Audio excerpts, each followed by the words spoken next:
bese ngibuya futhi kule ngithi mina ngifisa ukuqaphelisa umuntu futhi ukuthi sikhumbule ukuthi uma sikhuleka ukhona umunye olalelayo imikhuleko yethu esikhulekayo ohleli njalo ebhekile ngempela ubaba uyayibonisa izinto ngamaphupho ngimbona qhamuka naye ngani ngimbona namaphupho mana ke no sathani yawaletha amaphupho nembono awu futhi shem uyaletha mibono amaphupho uletha ngishizwi hey abebhiza ubhuti isibonto uyasibheka ke lokho yabe sehlala phansi aqoka into zakhe lezi azigqokayo athi uyakhuluma kanjani njani ayavela iyeke abesethi ngicela ukunixoxelana indaba njoba nilana nje nifikela angazi ukuthi nize ngani kodwa nako ngicela ukunitshela kona ayikho into yenu engizonisiza ngayo ayikho into yenu evelayo niyangisinda siyamsinda athi niyangisinda oyedwa wenu njoba nihleli la uyena kufanele ukuthi angitshele ngami okay ngene mangithi ngiya eminyango nje eroomini ngithi ngiyavula ukuthi ngizongena ngithindwe yilomuntu ehlombe athi lalela nje ukuzongena nje leyo nto leso sijunjana leso sishiye la ungangeni naso shiye lapho phandle lo okuthintayo uyambona angimboni okay kodwa uyakuthinta futhi ngiyamuzwa yakhuluma alright and uzawukhuleka wena uzehlukanise nalamandla ngoba kahle wena usuhambe wayokhothama kuma altars athize and wena ukwazi ukukhothama kula uma altar uzovuka ekseni uhambe uyolahla leyo nto and wena uzawukhuleka uzosihlanza kulento obusuzifake kuyona manje wafaka nomntwana because the greatest danger yokuthi ngesikhathi wenza lezi zinto awufaki wena kuphela kodwa ufaka nalomntwana kulama altar and lo mntwana uzokhula ekhula under iguidance yalama altar lawo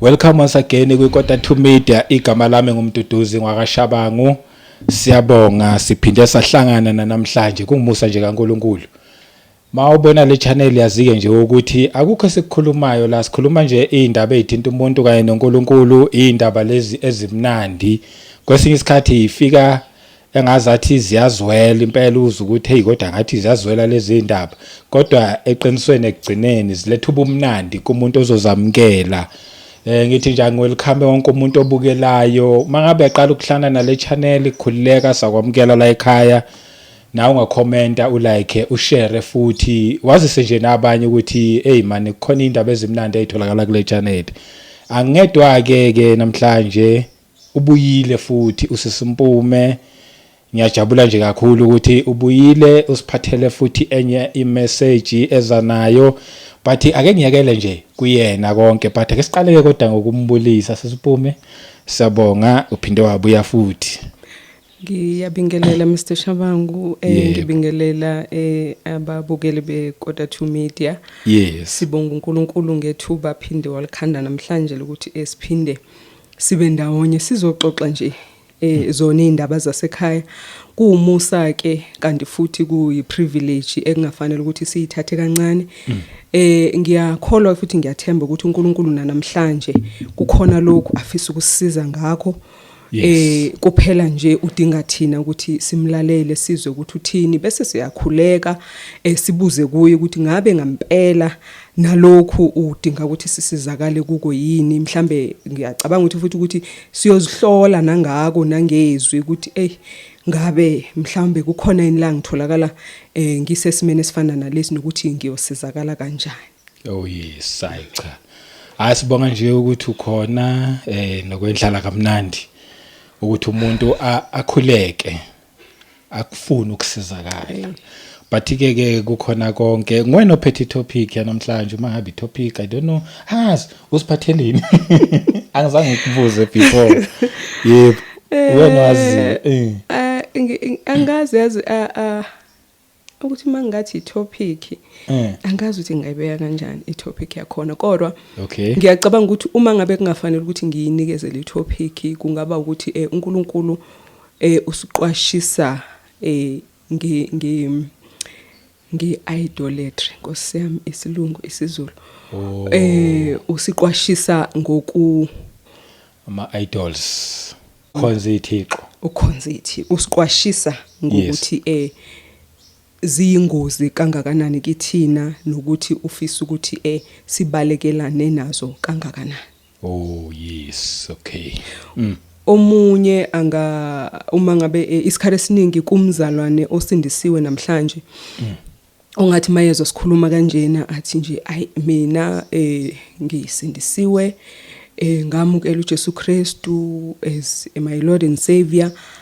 Cha angibandakanyeki ekukhonzeni izithombe noma ithixo.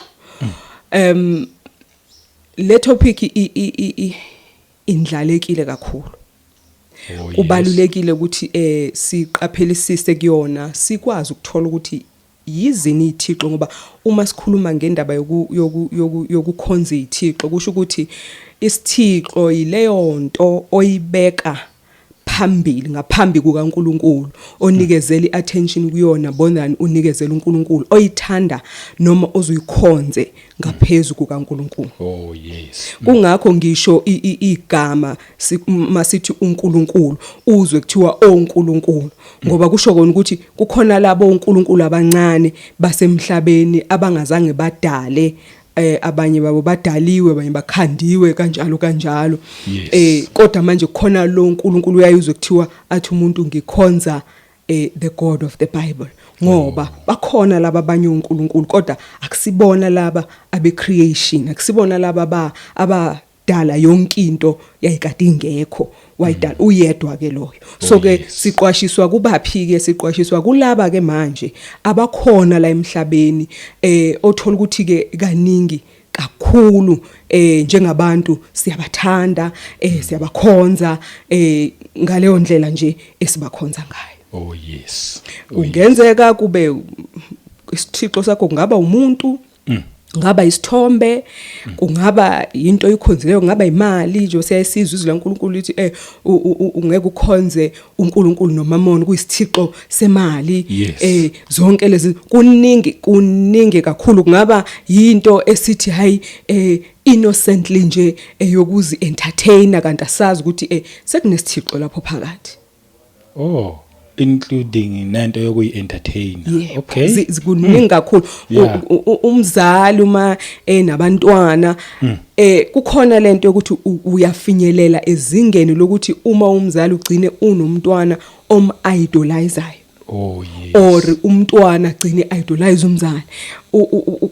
Izinto mhlambe omunye umuntu athi nje no hayi ngathi guys you are going beyond kanti izinto ezenzakalayo ngoba wayengeke ubaba asho ukuthi kufanele ukuthi sithande uNkulunkulu wethu ngenhliziyo yethu yonke moya wethu wonke ngakho konke uma ngabe wayengazi ukuthi singafinyelela endaweni la sithatha khona lolo thando lonke silinikezele komunye umuntu. Yes. Okusho ukuthi kahle uNkulunkulu usikhombisa na usibuyisela lapha ukuthi usho ukuthini mayethi we must seek his kingdom first. Ngoba uma sisika ikingdom yakhe first siyaqonda ukuthi konke okunye kuza kamuva yena uyaqala uphinde futhi agcine. Oh yes. Yeah. I-powerful leyo.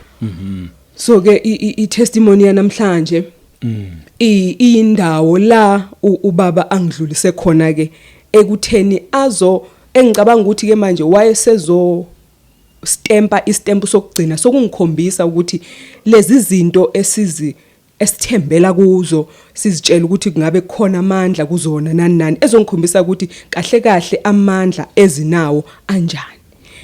Ngakho ngaso sonke isikhathi ayikho into baba yenzayo eyenzela nje ukuthi ayike ngifuna nje ukumdlulisa lo muntu akadlulela nje for ubumnandi. Cha, ngaso sonke isikhathi uNkulunkulu unegoal afuna ukuyiachieve ngezinto ezithize ngoba uma ngithi ngaleyo testimony wayesezostempa it is because ngaphambilini ngase ngeke ngaba nayo inkinga yokuthi uma ngizosindiswa ngabeka into phambili ekwakuyiyona engangicabanga ukuthi mina iyona engivimbelayo ukuthi ngingasindiswa, ngoba ngokwensindiso nje bengazi ukuthi uma usindiswa awukwazi futhi ukuphinde ubize uthi abantu abadala bakhona baya exist nani, which was the only thing eyayingibamba ngesikhathi kufanele ngisindiswe, ukuthi ngingaveli ngamukele kalula. Nganginale confusion nale confusion amadlozi. Yebo. Oh, okay, yes. So ke ngesikhathi seyilana ke isibuya ngapha manje ngicabanga ukuthi kwayesefuna ukungibonisa ke manje wonke ama details alezi zinto ukuthi zi-operate kanjani, ngoba kuhle kakhulu ukuthi umuntu akhulume ngento ayaziyo, ayibonile, nangakwazi ukuthi akwazi ukuma nomuntu okuleso state ngaleso sikhathi ukuthi amchazele isihlobo sami, yabona le odlula kuyo I was once there, ithi kanjena ihamba kanjena. Ngaleyo ndlela lo muntu naye uyobona ukuthi uma ngabe kukhona nomunye wakwasizakala kulesi simo, ngoba futhi ukhuluma ngezinto ozi-understandayo odlulile kuzona. Engicabanga ukuthi ubaba usuke sekunikeze wonke ke manje impenduzo lapho ukuthi hayi lana kunje, uma uzizwa kanje kusuke kunje, uma uqhubeka kanje kusuke kunje. Oh yes. Hayi izoba mnandi ngoba inobufakazi phakathi. Amen. Ngiyacela nje ngaphambi kokuthi siye kude mhlambe sivule izwi lika baba, ngoba kuyaye kube ngcono kakhulu mangabe sihamba ngalo, ngoba yilona lesisizayo kukho konke, ngoba ngisho nayo noma yini esikhuluma ngayo kufanele ukuthi isithathe njalo iyosibeka ezweni. Ngiyacela sifunde laphana incwadi ka Exodus 20. Exodus 20 verse 3 lakimi ke ifundeka kanje, you shall have no other gods before me. Isho nje kanjalo. Amen. Njengoba besike sathi ukundlala besindlala kona lokhu ukuthi ubaba wayesichazela ukuthi ke asikuba nabo abanye uNkulunkulu ngaphambi kwakhe. Yes. Ekusho ukuthi asikuba nabo koNkulunkulu nje abeyothatha indawo yakhe. Ngiyacabanga ukuthi malehla siqhubeka sifunda lapho khona lali yalifike khona lithi awuyikuzenzela nezithombe ezibaziwe futhi awuyikuzikhothamela. Zonke lezi zinto. Uma ngingena kancane kule ndaba, ngingena kwindaba yokuthi uNkulunkulu kusukela ekuqaleni unohlelo ngempilo yomuntu. Yes. Ucreate umuntu nje ngoba uneplanet ethize ukuthi umdalelana umuntu. Wonke umuntu odaliwe ngaphansi komthunzi welanga une-purpose ayisevayo, noma uNkulunkulu amnikezela ukuthi kufanele ukuthi ayiseve ehambisana nokwenzani nokukhonza uNkulunkulu. Akekho kumuntu ozalwayo nje enganayo iplan kaNkulunkulu, uNkulunkulu enganaplan ngaye. Uma sisho njalo kuyaye kwenze kuze umuntu esethi hayi uma nisho njalo angithi kunabantwana abafikayo bengahlelwanga, zonke lezo zinto lezo ngabe nalapho yini kusena. Akukho okwenzeka ngephutha kuNkulunkulu, kuba iphutha kithini. Yes. Kodwa lo muntu loyo akekho noyedwa umuntu uNkulunkulu angenayo iplan ngaye, angenayo ipurpose ngaye, angenayo identity ngaye, njengoba kulishizwe uNkulunkulu ukuthi iidentity yethu ikuKristu. Yes. So ke uma uNkulunkulu eneplan kanjena ngomuntu, uyamnikezela ke isikhathi ukuthi uzofika azalwe enze lokhu nalokhu nalokhu. Uma sizalwa ke sizalelwe sonweni. Yes. Size ke manje sifinyeleleke ekulazini iqiniso, sisindiswe, siphenduke eindleleni zethu esiye sazifunda noma esiye sakhula ngazo. Size sifinyeleleke manje kumazini uKristu simamkele. Yes. Uma sesimamkela ke uKristu uyasifundisa ke manje uKristu ukuthi kufanele ukuthi uphile kanjena nakanjena nakanjena. Uma ungazibuza nje ukuthi mhlambe ngimamukela uKristu sengina 30, kusho ukuthi sonke lesiyasikhathi bekwenzakalana. Kusho ukuthi ngaso sonke lesiyasikhathi ngesikhathi ngikhula bengikhula kuphi ekungazini kwami. Oh yeah. Okusho ukuthi le ndlela ebengihamba beyisebumnyameni ingekho ekwazini, ngoba iqiniso noma amehla avuleka kumuntu ngokuthi amukele inkosi uJesu Kristu. Yes. kulungileke bengikhula ngikhule emndenini nazo zonke lezo zinto lezi indlela ebengihamba ngazo izindlela othola ukuthi ke emndenini wami ngikhuliswa ngazo kuthiwa yizona ngempela umntwana njoba nezwi leNkulunkulu lisho ukuthi khulisa umntwana ngendlela angeke ukuyilahla noma esekhulile so kungakho ke uthola ukuthi siyakhula kule mindeni yethu sibamba lezi zinto esikhuliswa ngazo mind you kwabona laba abasikhulisa ngalendlela ingoba nabo babanjiswa yona lendlela bafundisa ukuthi nayi indlela kufanele ukuba sihambe ngayo nawe ke uyibambe impela ngezandla zombili ukhule ngayo nawe futhi uma ngabe ungazange wahlangana noKristu uloku uqhubekile nawe lo layini ukuthi nawe nabakho abantwana uyobabambisa yona lendlela kodwa ke bese uthola ukuthi uma ngabe kuhamba umuntu uyahlangana noKristu uyamamkela then uKristu bese yamfundisa ukuthi nayi ke kodwa kahle indlela okuyiyona yona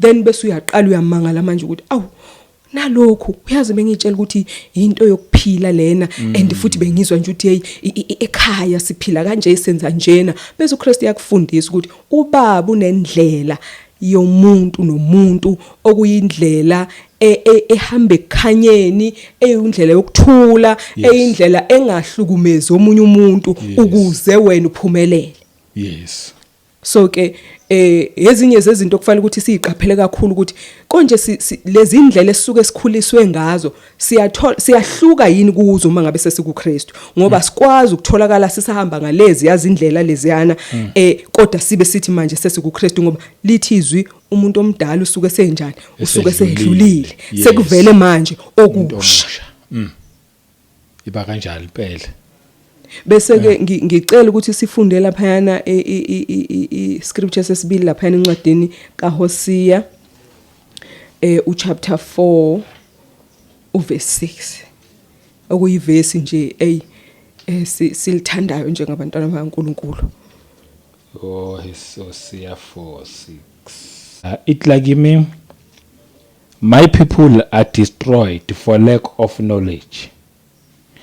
Because you have rejected knowledge, I also will reject you from being priest for me. Because you have forgotten the law of your God, I also will forget your children. Isho nje kanje. Amen. Abantu bami babhubha ngenxa yokuswela. Yes. Ihambi bebhlungwana mayehla lapho ukuthi uma ngabe thu baba si rejecte ulwazi knowledge si reject ilaw yakhe so naye uthi naye uyokwenza njani uzokurejectwa singabi aba priest bakhe abantwana bethu bayokwenzakala kanjani uthi futhi ngoba okay manje interpret nje ngesizulu ngoba futhi ukhohlwe umyalelo noma umthetho kaNkuluNkulu wakho naye nami ngiyokhohlwa ngabantwana bakho or ngabantwana benu yes siyabonga so ke bekuyindlalelo leyo yendaba esizoyixoxa namhlanje bengizama ukuthi ngipersonalize le ndaba engizoxoxa ngayo because indaba le engidlule kuyo personally kodwa ke manje kufanele ukuthi siphinde siyithole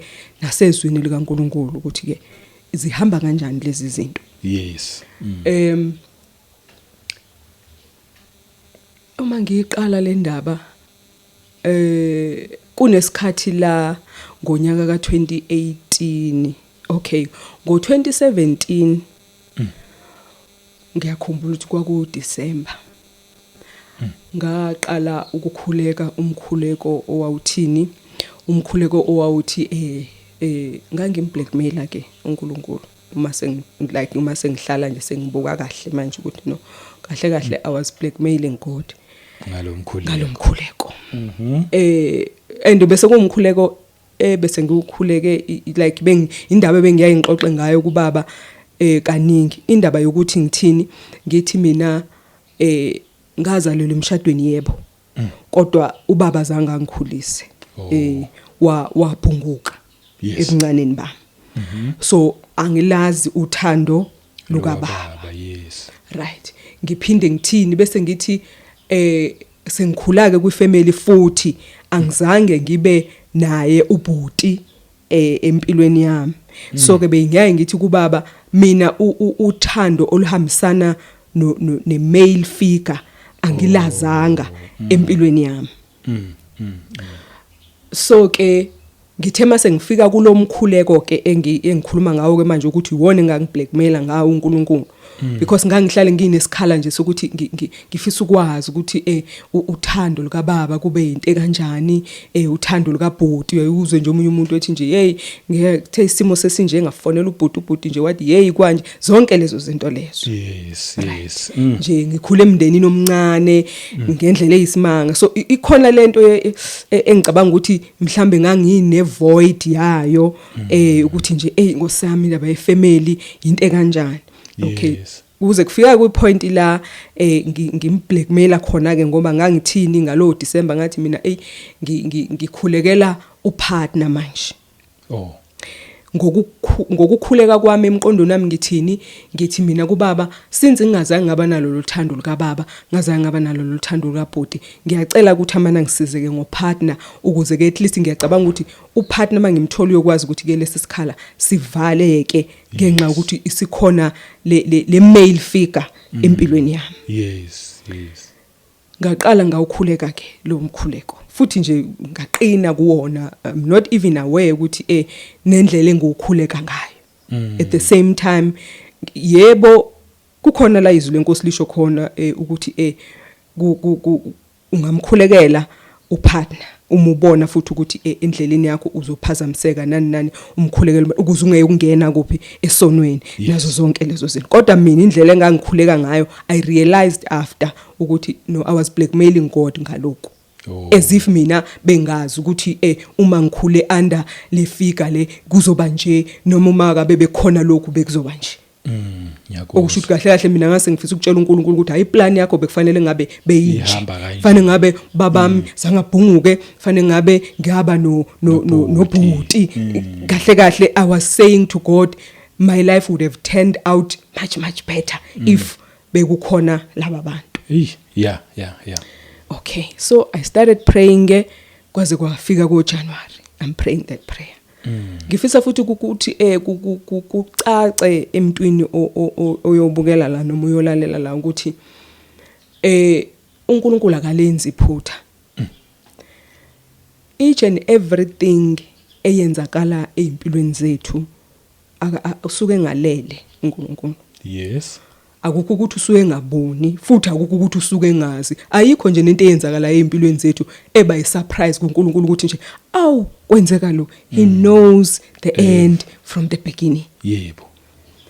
So ke as I'm praying ngiyacabanga ukuthi ngaleso sikhathi God was looking at my heart ukuthi kahle this woman is praying this prayer kodwa kahle wonke i-reasoning yokuthi aphendule lo mkhuleko is based on well-being yami. Like I was thinking of myself. Yes. Nakancane ngangacabanga ukuthi konje in the kingdom how is this going to benefit? Mhlambe there was a way that lento bengabenefita ngayo umbuso, but kahle nje mina ngesikhathi ngikhuleka bengikhuleka on the basis yokuthi mina self thinking. Yes. Self love, putting myself first. No, I sengizwile ubhlungu, maybe this izongihila somewhere somehow. Yeah.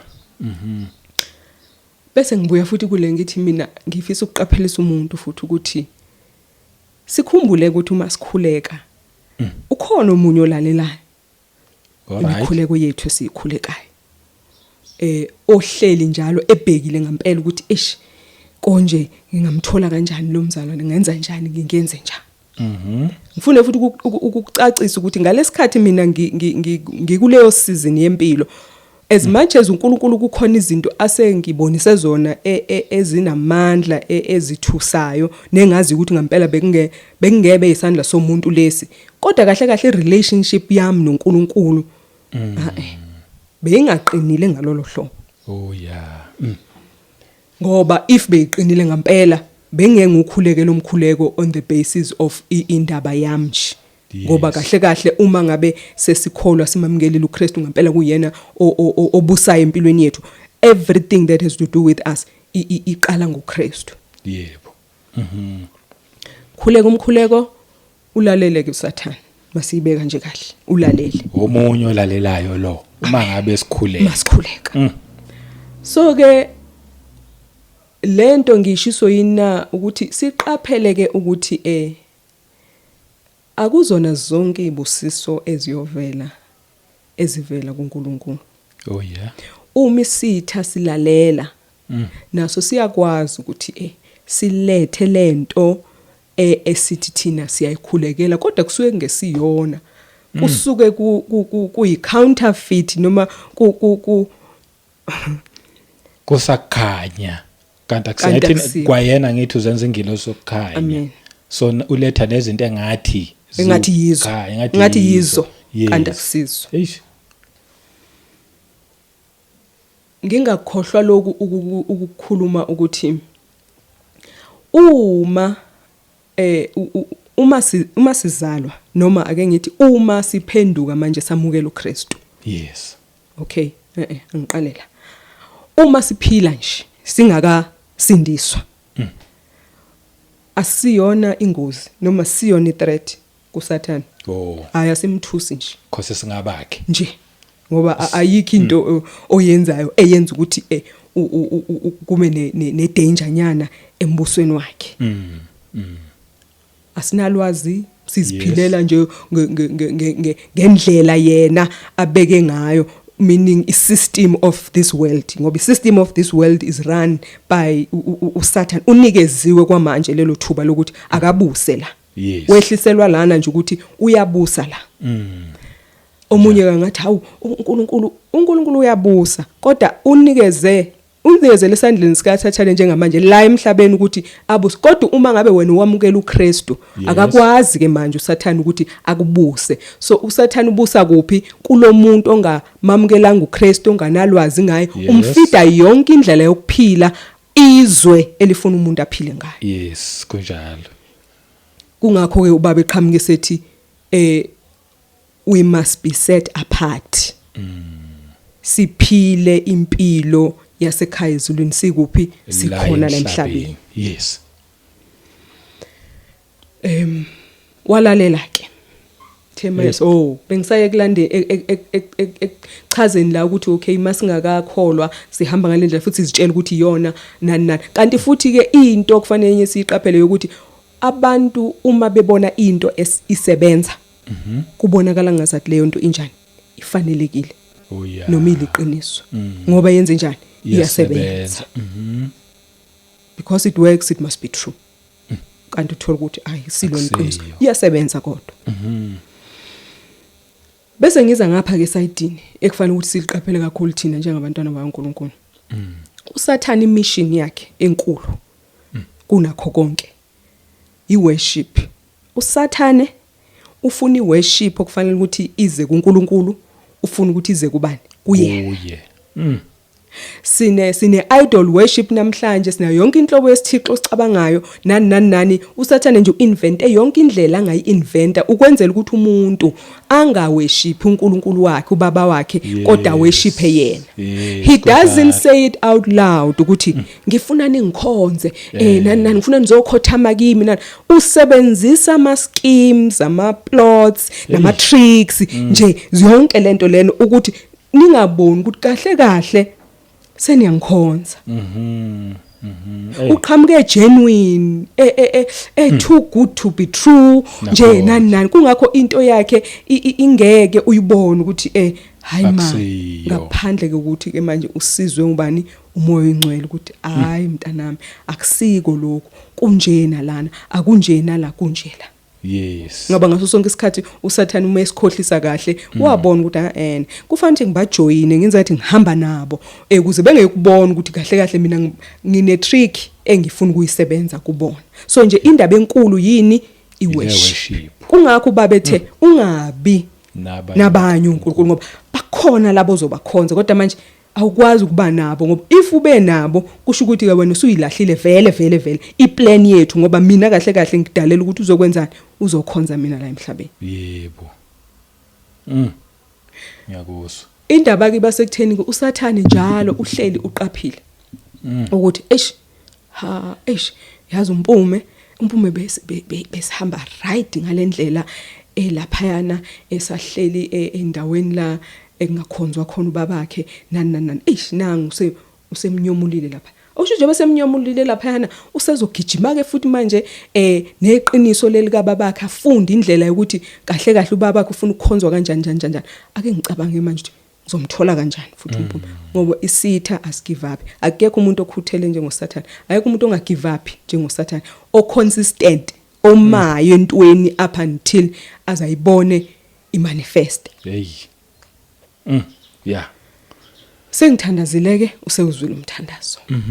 Uyazi ke futhi uSathane ukuthi umntwana kaNkulunkulu loyo asuke edila naye ngaleso sikhathi.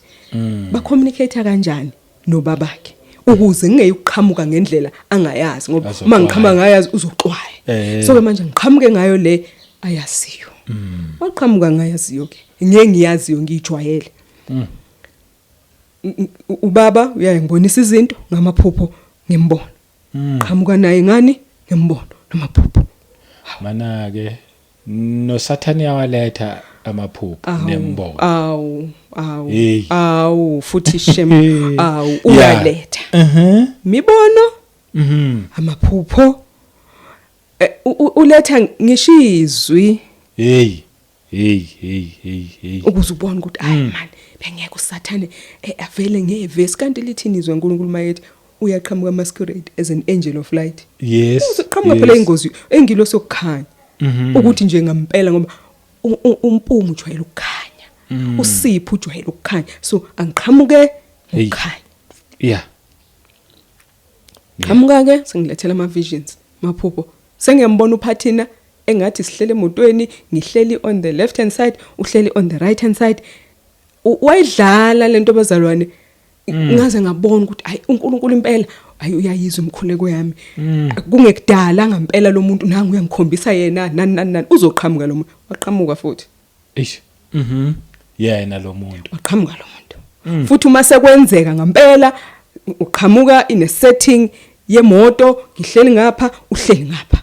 Uyazi iya confirm ukuthi yona le. Sidila no trickster osabekayo. Hlangane ke nalo bhuti sihlangana lapha eTexini kwenzeke lezi zinto athatha inamba kube njani uyazi ukuthi into yakhona ngizazi kahle nabani ngomzalwane sindisiwe uyayazi area okungafanele utholakale available kuyona noma utholakale uwomapha kuyona zonke lezo zinto lezo. Kodwa uma ngabe ngempela uSathane sekuhlelelile kahle awusabona lutho nje. Angisaboni lutho nje number ubuthi sibonane sikhulume ngoba saseTexas sikhulume into yakhona nje uyizwa ukuthi hayibo nayi indaba. Awusacabanga konke ukuthi konje ngingubani. Iyiphi indlela eright yokwenza la angikwazi ukuzithola mina akakholwa lo muntu awusakucabanga konke lokho kuphumile nje emqondweni. Yebo. Takeni usisi ngempela azithole baku relationship nobhuti. Kube khona lento ke yokuthi leli qiniso lingaphakathi kuwe phela alihambile lona likhona lona lokhu likhona yebo. Siyamtshela ke sengiyamtshela ubhuti ukuthi hey mina ngikwazi ukutholakala ngiactive ezintweni ezikanjena ngikhuluma ngalezi zomuntu esifazana nomuntu wesilisa. Konke lokho nani bhuti hayi mina yanginayo inkinga kanjani. Okay. Kodwa inyanga bazalwane yayinde. Kade ngikhulume lokho ukuthi mina angikwazi ukutholakala ngenza lokhu nana. Ngiyacabanga ukuthi umuntu mayehlele ebuka lapha emqondo nje ngokwakhe uyayikhandela ke manje isithombe ukuthi uma ucabanga ngangisakhuleka yini ngalezo insuku. Wa manje into eyayisidume ekhanda nje ilokuhlangana nalo bhuti nani new love hayibo futhi nje impela nje hey hayi kwanzima. Hayi ke mangithi inyanga iphela ngihlangana nalomuntu ngoMarch. Ngithe angizitholi ngipractice lezi zinto kodwa ngazithola sengibhizi impela naso. kuthe ngoMay ngathola ukuthi ngikhulelwe. Khulelwe qala inqondo ibuye manje. Hayibo ntombazane. Akuthathanga isikhathi esingakanani. Ntombazane wenzeni manje? Nani. Hayi buti hayi indaba yokuthi naku kuza umntwana as much as iyathatheka ngokuthuka nani kodwa nje kwaba indaba yokuthi hayi sizobambisana kulendlela sihambe nani nami sengibona ifuture lana zonke lezo zinto hayi xolise uNkulunkulu kodwa ngithi nje hayi kuzolungiseka kwenzeke ngendlela nje ukuzikhohlisa abazalwane kuyikhohlisa nje ngoba kufanele ukuthi manje ubuye ukhumbule ukuthi uNkulunkulu akanjalo akakwazi ukubhayisa into yakhe eneqiniso enokukhanya ibiqalwe endaweni engekho right ibe ulahle iposition yakho as umzalwane. Yeah.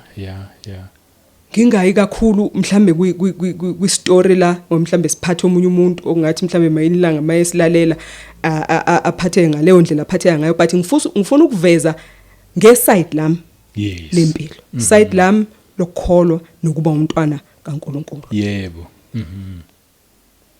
Ukuze nje vele ngishone straight endabeni kuthe nje la ngino 6 months bekhamba kahle yonke into nani nje konke kodwa kuthe ngino 6 months wangishiya ubhuti. Quick. Eish. Oh hayi.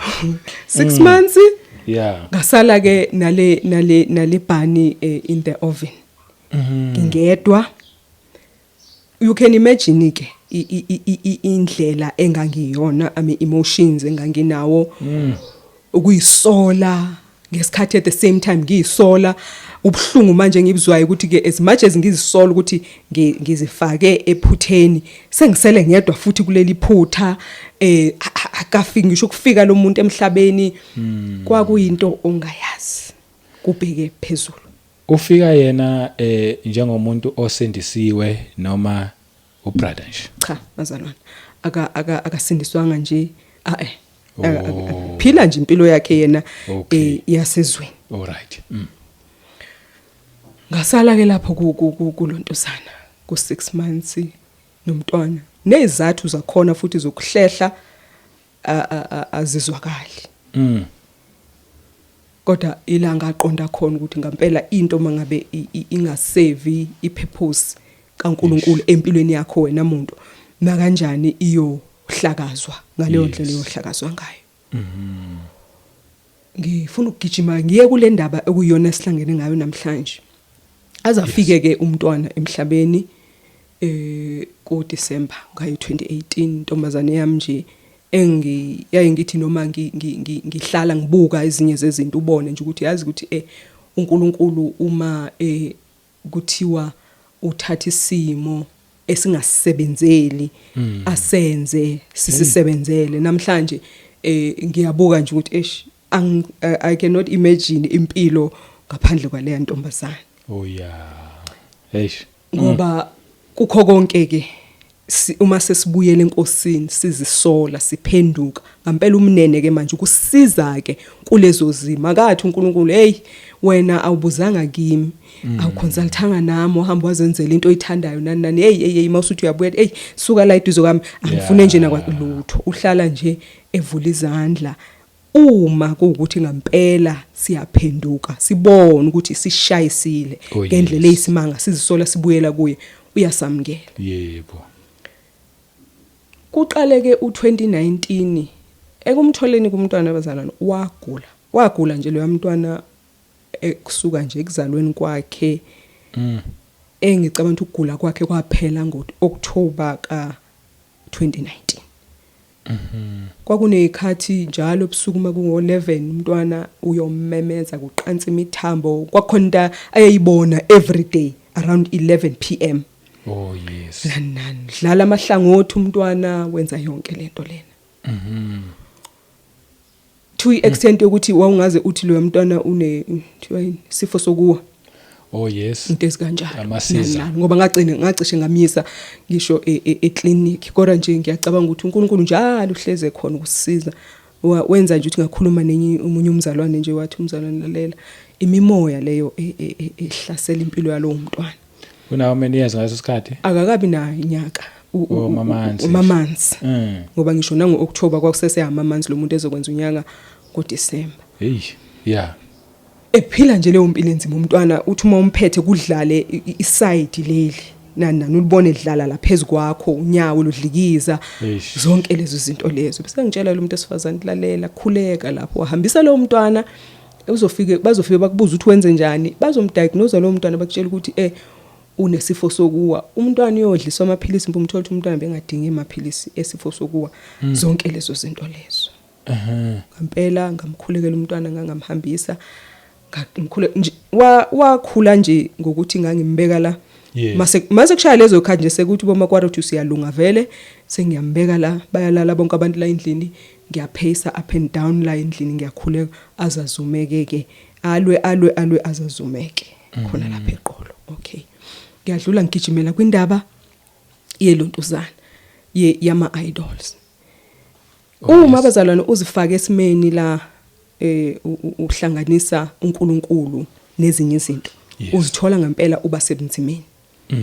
Ngaze ngaba sebunzimeni to extent ukuthi ngaze ngavuma mangibona umntanami engabi ngcono nani ngaze ngavuma manje ukuthi mabethi ake kuzanye ukuthi kuyohlolwa bazalwane. Ngazi kahle mina ukuthi indaba yokuhlola into nje engahlanganise lutho noNkulunkulu futhi ngazi kahle ukuthi indaba yokuyohlola involve omunye umbuso. Yeah. Kodwa uSathane will always use something esenhlizweni yakho ukuze akudonsele ebumnyameni ungasabonanga. So kahle kwakwenzakalani mina bese ngicabanga ama emotions omntanami njengomzali ukuthi nje ukuze umntanami asizakale mhlawumbe nje kanjani ngagcina nje ngivuma bazalwane. Yes. Ngavuma sashona khona. Ngenzela nomuntu oyacabanga ngesikhathi ngoba isikhathi uSathane kwasifikela azosihlebela nje ukuthi hayi akunabungozi lento lena nani ayikho nje into inobungozi kakhulu bazalwane ngoba inikezela another power amandla more than uNkulunkulu. Ikhombisa ukuthi awumkholwa ngokuphelela uNkulunkulu ukuthi ungathemba ukuthi uye kwezinye indawo. Yebo. Safika ke khona sihamba yimi ubaba omntwana nomntwana. Okay, i-communication nayo ubaba omntwana. I-communication is very good. Ubaba omntwana futhi is taking care of umntwana ngendlela lele. Kukho konke nje lapho ngenqama from birth yonke into umntwana uyanakekela babakhe nje umini umntwana wakhe. Oh. Hey, kuyaxaka manje kodwa ukuthi wenza uhlwana kanjani naye. Because nje ukhona ukhona impela for umntwana wakhe. Yeah. There nani indaba nje inomama umntwana cha. Mama umntwana uyena ongadingeki futhi umntwana impela owami umntwana. Okay. Siyeke bazalwane khona la eGauteng endaweni thizeni ubaba lapho masifika khona masingena mangena nje iyabule mina ke ubaba lona ngiyabule bazalwane ngithele ngamanzi ya drayiselana kwenzeka yonke into manje awusazi. Hayi nani hey ngibona isangoma hey hawu ubona isangoma kuwena ubona isangoma kimi abese ephuma sukume very same time kugcwele ke lana abantu layini kuziwe kubaba lo. Weyihlobo zami sesiyahamba siye emanzini bengithe namhlanje siye emanzini nasi lesisangoma sesisithume emanzini nani silungeni kufanele ukuthi sihambe kuyaphuthuma kanjani. Ngqonde buye lapho ufunani la sangoma uyisangoma wena manje sangila kulungiswe ke kwenziweni bayalungisa abantu nani ngempela kuphunywe kugitshelwe emotweni kube mafika imoto kube nendawo lazima khona ke sohamba ngenyawo sesibheke kuphi ke lapha ya emfuleni la siya khona ngoba kuthiwe phela bengayiwe emanzini kodwa nasi sangoma sesifikile sikiwa khona sihambe ke bazalwane. Uyazi ke bazalwane sathi sisendleleni sidileka lapha emotweni ngoba noma ngabe sebumnyameni obungakanani ubaba wethu akasishiya suke khona nathi lapho nje obesho ukuthi akasoza sishiya. Yes. Uma sihamba lapho ngikhuleke ngenhliziyo ngithi baba bayongifaka lapha emanzini. Ukungifaka kwabe emanzini ingoba kufanele ngihlangane nalenyoka ekufanele ukuthi kuhambisane siconnecte nayo nalezi zinto bona abakholelwa kuzo. Ngathi mina na umkhuleke nginawo. Oh yeah. Ngicela ukuthi uma ngingena kulaya manzi ngingalinge ngiyibone inyoka. Okay. Nenyoka ingangiboni mina. Okay. Uma ngabe kuthiwa ikhona ingangiboni mina kanti mina futhi angizukuyibona. Ngathi mina uma kuke kwenzeka cabanga ngibekela uNkulunkulu manje iultimatum. Kodwa yimi futhi engigijima uyalapha. Ngiyalapha. Kodwa ngayibeka ngathi mina uma kuukuthi kungenzeka ngiyibone inyoka lapha kimina angeke ngiphinde ngikukhonside as uNkulunkulu owadala izulu nomhlaba. Kusho ukuthi angeke usaba ubani uNkulunkulu wami. Ngiyakuzwa. Kusho mina. Ingoba uyayisaba inyoka. Hayi ngoba ngiyayisaba inyoka.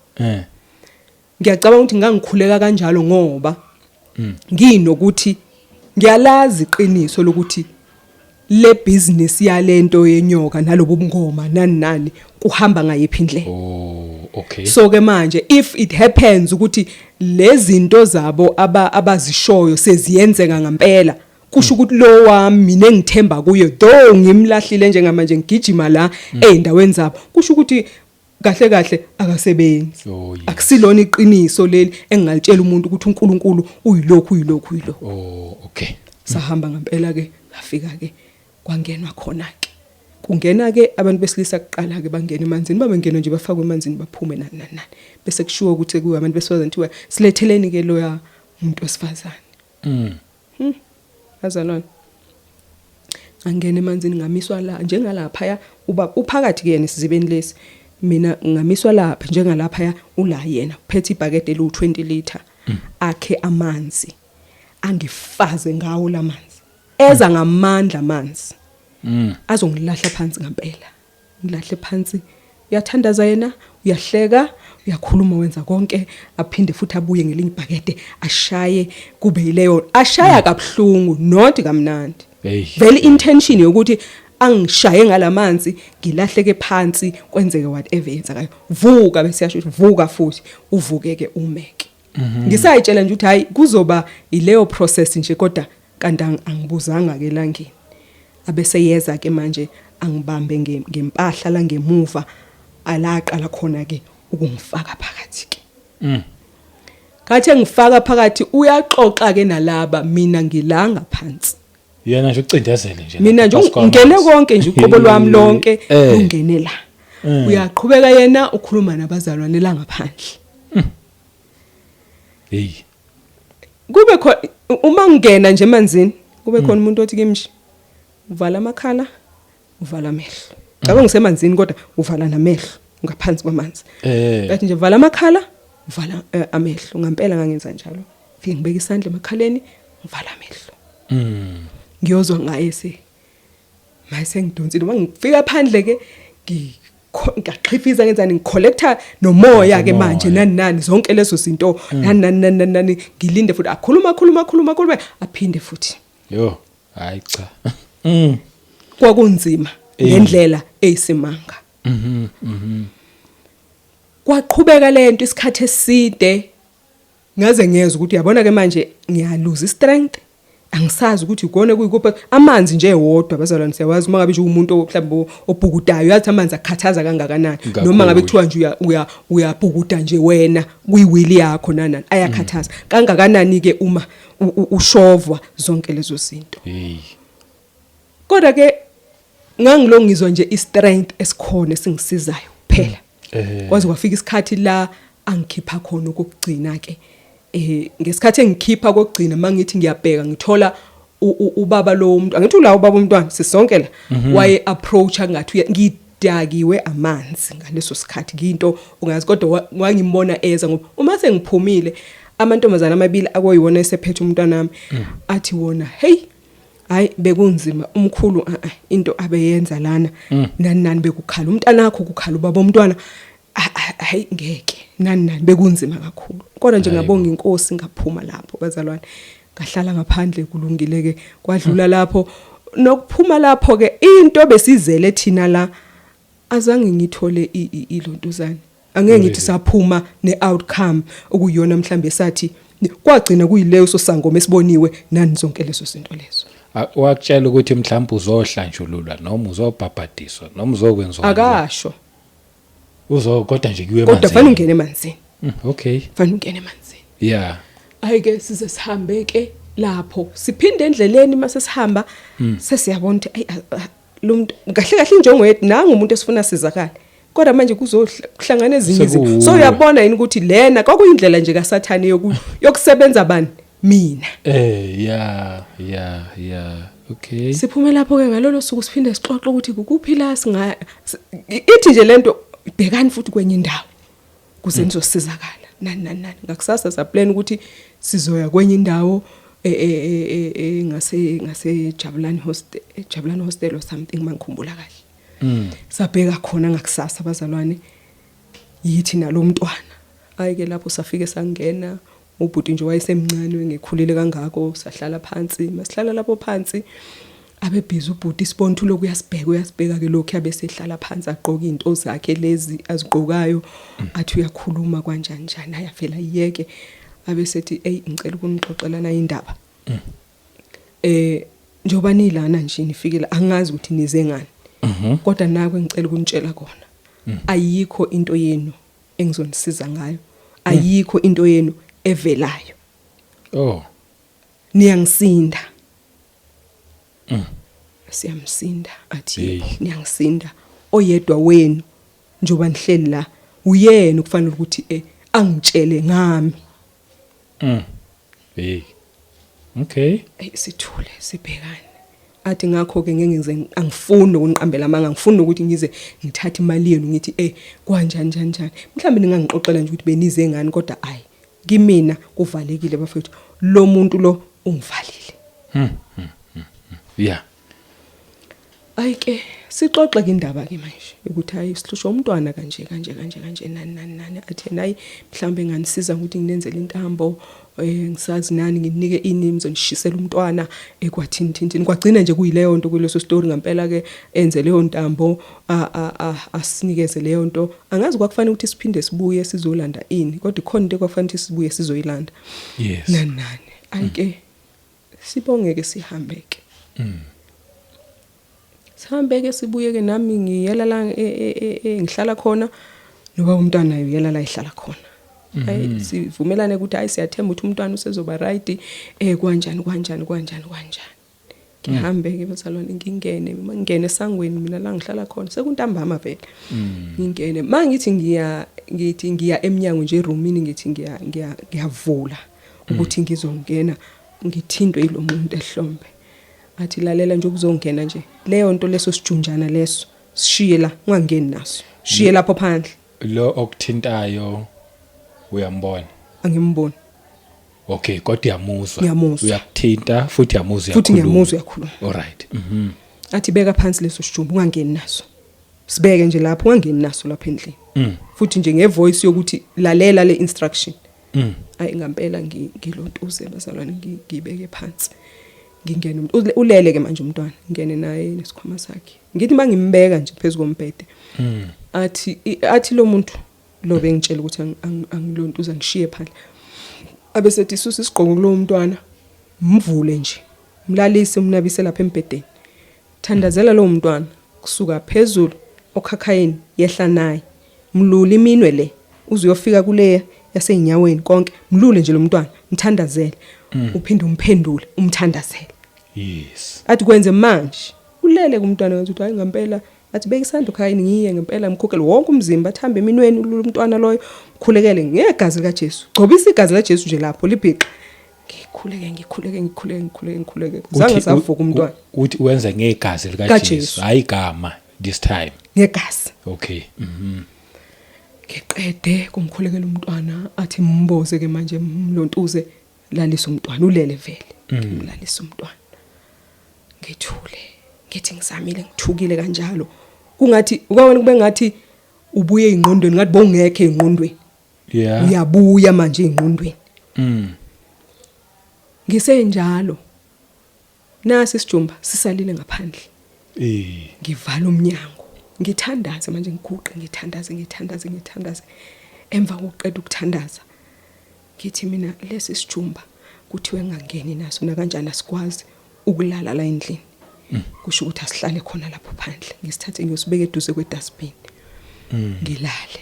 Angilele bazalwane ebusuku. Fike lo muntu esesixoxe naye. Lo muntu mina engijwayele ukuthi ngizwe ama instructions from yena. Yes. Nani. Afike ezokhuluma nami. Ivoice eyi1. I1. Ibihloki ihlezi i1 le voice. Athi kimi lalela ke.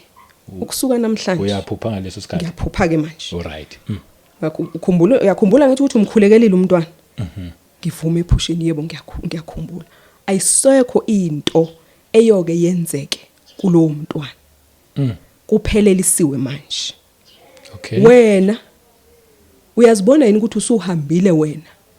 Wayomukela amanye amandla, wazitshela ukuthi amanye amandla yokwazi ukukusiza. Uyakhumbula into wena ngakutshela ukuthi wena usazohlangabezana nezimpi eziningi. Kodwa ngakutshela ukuthi zonke lezi zimpi uyozinqoba ngani? Ngokuya edolweni.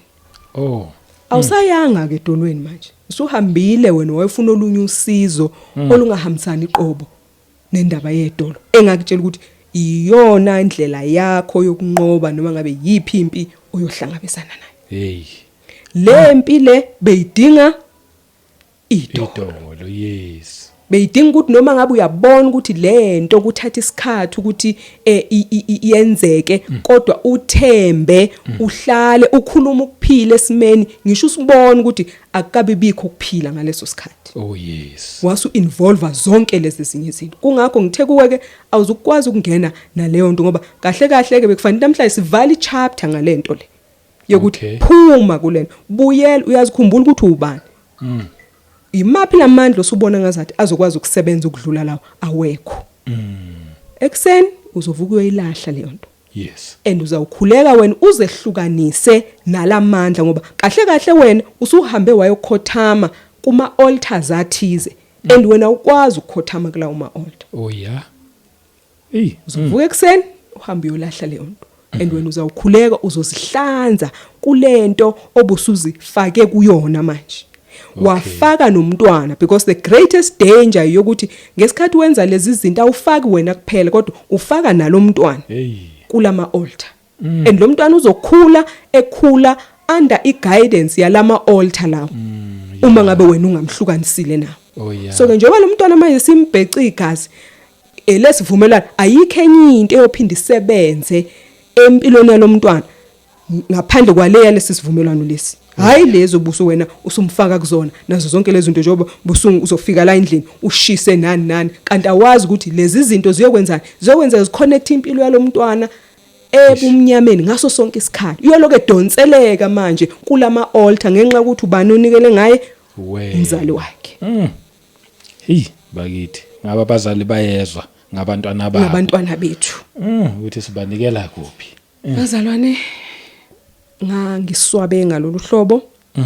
Kodwa ngabuka uthando okuyilona ke namhlanje ngihlala ngilibuka ukuthi uNkulunkulu unothando ngathi ngisho sesisemigodini eminyama esizifaka kuyona thina kodwa kasiyekelele uhlezi njalo efisa ukuthi umntana makaphume kulezi zimo akaphume kulezi zimo nani. Yebo. Bazalwane ngavuka ekseni ngahamba ngayolahla lesi sijumba. Kunomfula kohamba khona lapha engeduze kwala ngihlala khona ngempela ngajikjela lapho kuhamba namanzi. Angikaze ngimtshela ubaba umntwana up to this day ukuthi kwenzakalani ngalolu suku lolo. Okay. Nokuthi azange ngiqhubeke nokuthi ngishisele umntwana lokhu nani ngashiya nje izinto zikanjalo.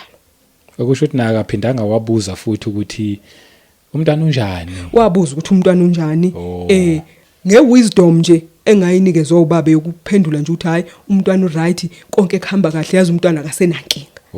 Wanga futhi ungakiloku ungena kuma details uthi wena umntwana uright yazi ngoba mina wathi nje khuluma indaba ethi umntwana uright nje nani futhi ngempela bazali kuze kube yina namhlanje akaphindanga umntwana waba nenkinga. Una how many years manje? Uzokwenza u6 years kulo December isibheki kuwe njengoba namhlanje ku September. Since kwaphela ngalolo suku kungashunqiswanga lutho, engafakanga ntambo nambani naso sonke lesi sinto.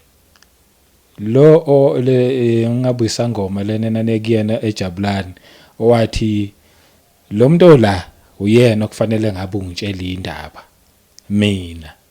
Kusho ukuthi kufanele ke manje uyomtshela indaba ukuthi uJesu uyinkosi. Usele ne-assignment uthi mawufika kuyena wathi wena kufanele ngibuye ngizokutshela mina indaba mina ngabe ngikutshela indaba sengizokutshela manje ukuthi uJesu uyinkosi. Yabona Mr. Shabangu ungikhumbuza ngeassignment ngempela namhlanje bawusibeka ngempela uyangikhumbuza ngaleyo assignment ukuthi ngempela njengoba yekushilo yena akusho ukuthi ngempela phela phela egcine kwenzeka ngizomtshela lezi indaba ekade ezisho yena. Yes. Kunjalo. Kodwa ke uma sesibuyela ke kwindaba ke enkulu ile ukuthi bazalwane ukukhonzwa kwakho konke okunye kunamandla okukhona bazalwane. Number 1 kunawo amandla. Iqiniso lele kunawo amandla khona. Kodwa amandla khona awesikhashana. Yes. Amandla khona awasiwa ukulunga, wasiwa ukukhanya. Amandla khona isikhathi esiningi a favor lo muntu owasebenzayo kwesinye isikhathi ashaye omunye umuntu. Yes. Izinto lezi uNkulunkulu asixwayisile kakhulu kuzona ukuthi asingazihlanganisi nazo. Oh yes. Ngoba uyayazi idanger ukuthi uma ngabe sesizihlanganise nalezi zinto kusho ukuthi ke sesingene embusweni wobumnyama manje ngoba kahle kahle empilweni la asidili nje nenyama kuphela kodwa sidila nama principalities. And usathana uyahlala bheka ukuthi for a nation kufanele ukuthi ngiqhamuke ngaluphi uhlobo ukuze ngeke ukubonakala ukuthi sengizobadukisa ngizobalahla nazo zonke lezo zinto lezo. So ke njengabantu abamnyama nakithi iyatholakala indlela engasetshenziswa ukuze siyosuka kuphi siyosuka ekukhonzeni uNkulunkulu kodwa sikhonze abanye uNkulunkulu labe siofferishwa bona. Oh yeah. Ingakho nje bokuthi ihloko sikhuluma ngazo lezi ithixo ukukhonza laba abanye uNkulunkulu. Hey. Ngoba phela uma ngiya lapha yana labantu ngithi kufanele ukuthi ba consult the spirits of the dead ibona babaxoxela indaba nazo zonke lezo zinto lezo ekuyizinto uNkulunkulu asixwayisile ngakhulu ngazo ukuthi singazihlanganisi nazo. Yes, ningabi nabanye uNkulunkulu ngaphandle kwami. Yebo. Uma sidinga ukwazi ngathi kufanele siye kuloyo owasidalayo uzosiphendula futhi ngathi.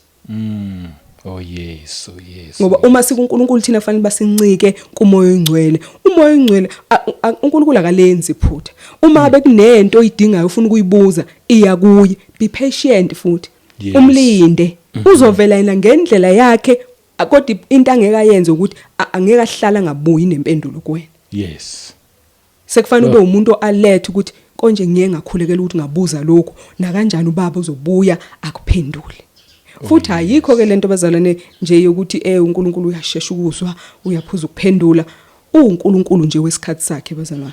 Yebo. Akabi early akabi late. Ufika ngaleso sikhathi. Ngesikhathi ekuphendule ko ingaleso sikhathi vele kufanele ukuthi akuphendule. Esi right. Asikho late. Futhi asazi ukuthi ngaleso sikhathi you are ready for this information and uzokwazi ukuyiunderstand. Yes. uNkulunkulu akasibombadi ngezinto ngokuthi uyazi ukuthi kufuneka lokhu nalokhu nalokhu. uNkulunkulu takes us step by step ngoba ukukhipha umuntu entweni asephile ngayo iminyaka akusinto elula. Akaveli nje umuntu athi hayi mina nje sengisindisiwe sengiqonda ukuthi nje kancane ngoba wenzani manje ukukhipha konke lokhuyana ebengikwazi njengempilo njengeqiniso ukuze afake lokhu manje okuyiqiniso. Yes, ngiyakuzwa lapha impela. Kuyakubize futhi esikhathini esiningi ukuthi akufundise practically. Njalo. Ngoba uma ufunde practically kulawo understand khona better. Because uma nje mina sengidlule kulezi ila ngabona khona ukuthi awu uNkulunkulu wami kanti kahle bengikhonza izithixo kangaka empilweni yami. Ngibuyela na kule yampilo ongakazani ke noKristu ngoba lokhu ngikwenza sengazana naye. Okusho ukuthi kahle esadinga ungikhulise bonke umntanami kusenezinto ekufanele ukuthi zisuswe njalo kule ndlela kungakho everyday sisetshenzwa nje ukuthi sibani naloku siyakulahla njalo naloku kuyasala ngakho kuthiwa indlela encane ngoba zonke lezi ezinye izinto eziyamathemba ethu ziyasala. Yes. Uthi yena ubusisiwe umuntu othemba lakhe luNkulunkulu uqalekisiwe ke futhi othemba lakhe lisebantwini. Yebo. So mali semntwini lisentweni liko alikho siqalekisiwe masinjalo. Yinto ke enzima kithina ake ngithi kithina njengabantu abanjani abamnyama thingisho kanjalo. Yes. Ngoba ekakhulukazi thina njengomuntu omnyama nje isikhathi esiningi uyakhuliswa ngalendlela sazi ukuthi iyona indlela yokuphila sazi kodwa nje ngifisa ukukusho namhlanje ukuthi uNkulunkulu uyasithanda. Uma esithanda uyasikhathalela uyafisa ukuthi izinto ezingaphakamisi yena kungabi izinto nathi esiziphakamisayo. Kuningi esikuphakamisayo la emhlabeni esiyomangala ukuthi kuyothotshiswa konke ngoba bekunganikezi uNkulunkulu udumo. Yebo.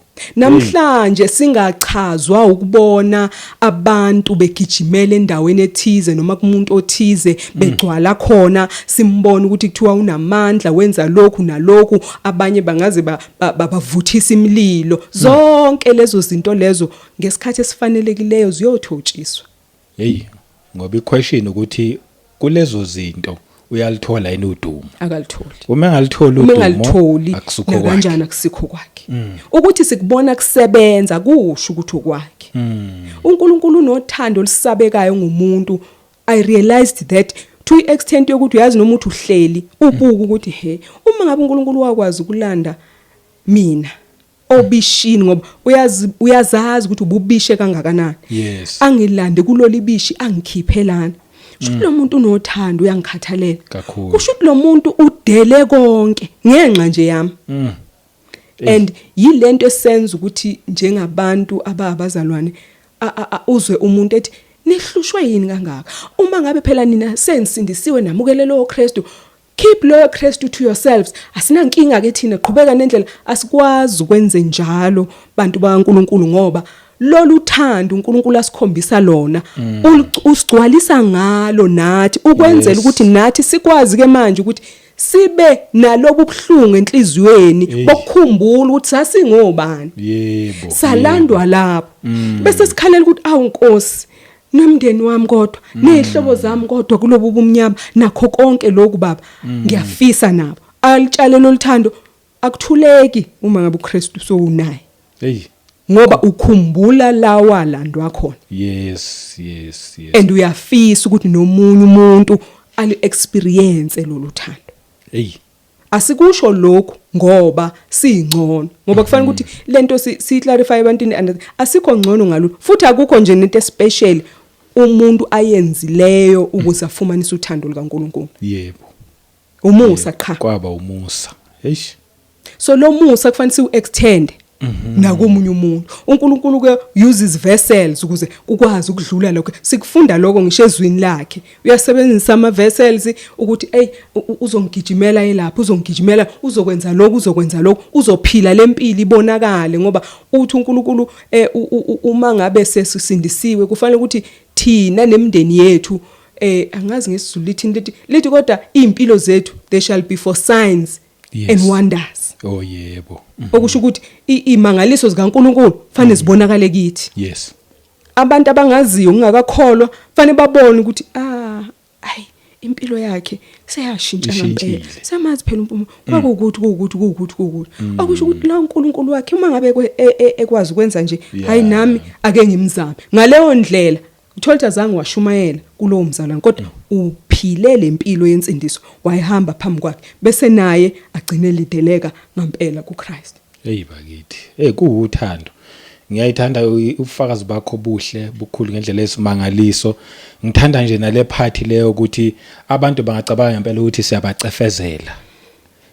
Kubukeka kanjalo kodwa kuuthando ukuthi ngoba lika baba uthando luqhamuka eindaweni ezidelelekile futhi nalo luza engazathi alibonakala ukuthi luuthando kanti abantu bakhona lolu thando abalifunayo lola balibona kuuthando kanti lolo akusilona kuuthando nalo uthando lolo lungabonakali njengothando kanti uthando qinisile ngempela Mr Shabangu lapho livela futhi endaweni ngempela uthi mawubheka kahleni please kahleni bangazosibhora laba kutshelelekile ku zero nje livela ko not kodwa ke ngiyacabanga ukuthi konke lokho njalo kwenzani userve purpose kuNkulunkulu yokuthi enze sure ukuthi asiyokubheka ukuthi kuye kufanele kube nale angazi ngathini labo glitz and glamour abalindelekile sikubona kuphi lokho empilweni kaKristu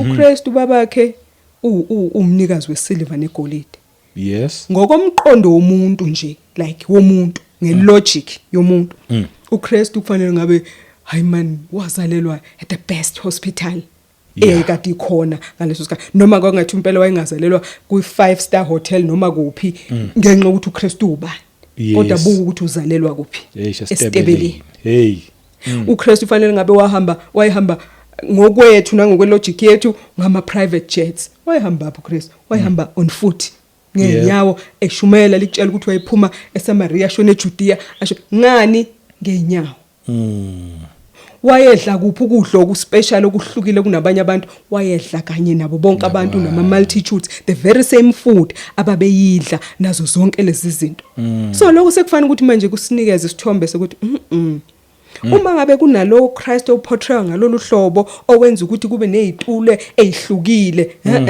akusiyena lo owasencwadini kaNkulunkulu akusiyena ngoba uthi nje nasifuna okwaphezulu uma nje savuswana kufanele sifune nje okwaphezulu and ngesikhathi sifuna lokwaphezulu akuyi kubalula ngesikhathi kwenze njengoba kungazange kube lula ngisho empilweni kaKristu uthi uKristu a servant ayikwazi ayibi inkulu ngaphezulu kaMaster so izinto uMaster adlule kuzo izinto i7 okufana nayo silinde angazi ukuthi mina yoqhamuka ngakuphi yami persecution yoqhamuka ngakuphi yami suffering ilek yami yoqhamuka angiyakoda yona kufanele ngazi ukuthi mina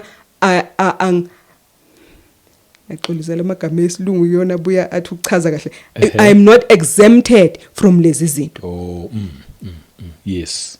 so ke kodwa nje kukho konke itestimony yanamhlanje ithi ngoba iKota 2 Media ngina ukukholwa ukuthi ibukwa yibo bonke abantu ngisho nabantu abangakholwa ngifisa ukukhuluma nesihlobo sami nje esingakholwa and isihlobo sami esibambelele kwizindlela esafundiswa zona la emhlabeni zabantu abamnyama zemvelaphi yethu ngoba siyayisisho kanjalo zemvelaphi yethu zamasiko ethu mdaka baba uNkulunkulu uyakuthanda uNkulunkulu ukufisela impilo yokukhanya yokulunga yamandla yeqiniso akulula ngiyazi ngoba ngisho kanjani lokho ingoba ngeke ngaba lapho futhi ngibona ukuthi ezinye izinto ngempela ziyenzeka kuba yilokhu nalokhana kodwa ngiyakunxusa namhlanje akunika isikhathi ke ucabangisise ngokukudela konke wamukela uKristu ukuze uyobona ukuthi angeke akwazi yini kuba yilamandla obuwabona esebenza futhi uyomthola engamandla angaphezulu kwalawo ngesikhathi esebenza amandla akhe empilweni yakho akadingi lutho enye ongamnikeza yona ngoba he has already offered wayibhadala iprice for wena kodwa yena nje uthi nje uqobo lwakho kuphela ngidingayo ukuthi ungivume ukuthi ngiyinkosi nomsindisi unginikeze ithuba lokuthi ngikufundise ukuthi yipi impilo kahle kahle wena engangade vele ngikubekele yona ukuthi uyiphile so siyamenywa ngiyaxolisa umuntu eseqhamuke sevangela kodwa siyamenywa iplatform yakho futhi nokho kuvangela lokho awulahlekile siyamenywa ngothando lukaKristu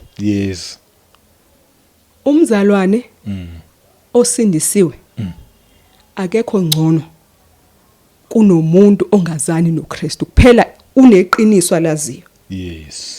Ngicacisa lokungani ngenxa yokuthi sigcina ngesinye isikhathi noma sithi siyayirepresent indaba kaKristu sigcine njengabazalwane sibanalo liphutha sigcina sibonakala noma siziportray ngazathi singcono and we know better kunalokho ubaba wethu sifundisile. It is not that we know better. Yes. Safumana uthando, safumana iqiniso okuyilona lenza ukuthi ngikukhathalele namhlanje ngithi uyamenywa. Yebo. Usazula zule intabeni namhlanje uKristu ufuna nje labo abalahlekile. Yes. Ngangilahlekile ngelinye ilanga futhi ngiyathemba ukuthi namhlanje nje ngoba ulahlekile nje ukulezo zinto usuhlalile kuzo isikhathi eside kodwa ubone ukuthi kodwa sengikwenze kangaka ngakhokha kangaka ngenza konke kodwa ubone ukuthi akuna movement. Yes. And anginakho ukuthula noma usukwenzile mhlambe kwakhona la ukusiza khona ngamandla athize but akunakho ukuthula. Yebo, yebo. OkukaKristu kuthini kunokuthula. Kunokulungule kukwenza ulale ebusuku bazalwane ulale ebusuku ngenxa yokuthi awudingi lokhu ucabanga ukuthi Nkosi yami sengenze okunjena mhlambe sengidinge ukuthi ngiyenze okunjena ngoba ezinye zezinto zangapha zidinga isacrifice. uKristu ngapha udinga nje sacrifice uself denial ukuthi wena awusaziphileli kodwa ngapha kwamanye amasayidi sidinga abazalwane ukusacrifice ngezinto ezidear to us. Oh yeah. Ngesinye isikhathi sizasidinga ukuthi sacrifice ngemphefumulo yabantu. Imagine ke ukuthi mhla umile phambi kwesihlalo sikaNkulunkulu uyoziphendulela uthini bazalwane ngalezi zinto.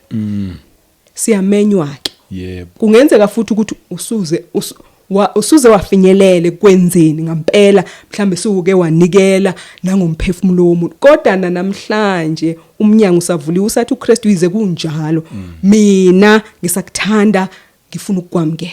Yo yes. Uphenduke kuzo zonke lezo zinto ngoba lezi izinto esizenza kuphi ekungazini kwethu. Yebo.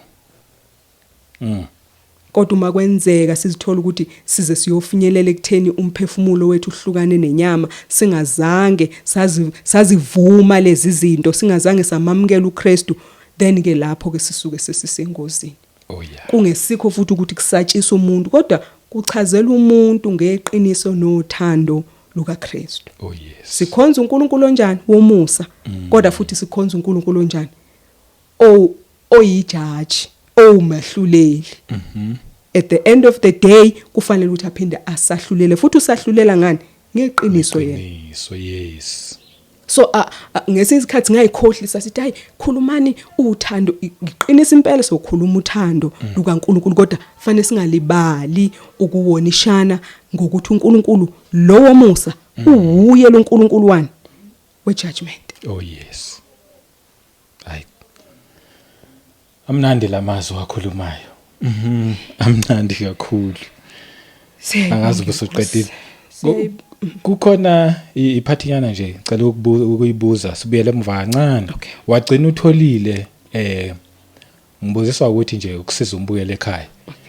Uthe omubi nayo yakhona ukukulethela futhi nangombono. And ngempela wakulethela. Wagcina utholile ukuthi ngempela like okuyisiqinisekiso ukuthi ngempela la ngangilethela omubi. Saba khona leso stamp. Amen. Ngiyabonga kakhulu ukuthi ubuze ngempela lo umbuzo ngoba kugcina kusala izinto ezibalekile neziyokwazi ukuthi ezisiza umzalwane. Yes. Kagcina ngutholile impela futhi nginesiqiniseko sakho ukuthi umubi lo owalalela imithandazo yami wase eletha ngendlela yokuthanda kwakhe. Ngoba number 1 kufanele ukuthi siphinde sikhumbule ke manje kufanele sibheke ithelo zezinto esizenzayo njengabazalwane fanele sibe fruitful nazo zonke nendlela necharacter yethu. Okay. So ke uma ngabe lento engangiyikhulekelile yayivela kuNkulunkulu yayizovela ngendlela kaNkulunkulu enokuthula eneqiniso nehambisana necharacter yami yokuthi ngingumntwana kaNkulunkulu. Okay. Alright. Okusho ukuthi ayikho into eyayiyokwenzeka yenzeke kuphi esithe. Yonke into ngoba uNkulunkulu wayezobe seyilethile yayizokwenzeka ke manje ngendlela kaNkulunkulu ibe nokuthula ibe neqiniso ibe kube yinto uNkulunkulu vele phela ngithi akayifuni lempilo yethu yomjolo. Yes. Nje ukuthi noma ngazathi umuntu kwesisikhathi ungazi siqamba manje sithi ayi ngimdala angijoli ngiyathanda konke lokho. kuNkulunkulu kufuneka lokhu nje okuvumelekile kuNkulunkulu ukuthi uma ngabe sekuba yileyo ndaba sekufanele ukuthi kube umshado, kube yinto enikeza uNkulunkulu odumo. So lena yokuthi uzi involve kulama activities afana nalawa, usho kahle ukuthi ithempeli leli kufanele igcinwe linjani, lingcwele. Alright, yeah. So ke ngagcina ngitholile impela ukuthi cha konke lokhu cha kwakungabuyi enkosini.